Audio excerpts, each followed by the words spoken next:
Hello বন্ধুরা, কি অবস্থা সবার? কেমন আছেন? আশা করি সবাই ভালো আছেন। আজকে আপনাদের একটি চমক দেখাবো, আমার সঙ্গেই থাকুন। আসুন দেখা যাক, আজকে আপনাদের একটা চমক দেখাবো। দেখুন প্রাকৃতিক কি দৃশ্যগুলো খুবই সুন্দর। চারিদিকে পাখির ডাক। ওইখানে ওইখানে ওইখানে দেখুন কতগুলো পাখি পড়ছে, কবুতর পড়ছে। আসুন আপনাদের আজকে একটি চমক দেখাই, যার জন্য ভিডিওটা করা।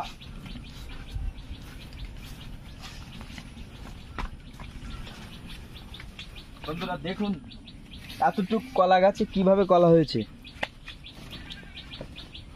আজকে আপনাদের এটা দেখাবো বলে আর কি।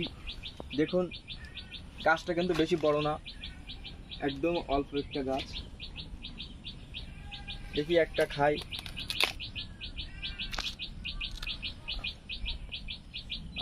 দেখুন কলাটা দেখুন,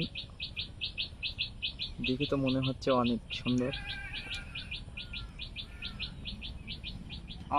সেই স্বাদ, সেই মিষ্টি। এটা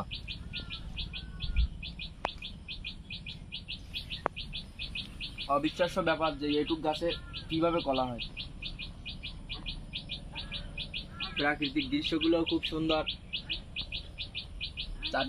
চারিদিকটাও খুব সুন্দর। এই গাছটা কলা দেখানোর জন্য আপনাদের এই ভিডিওটা করা।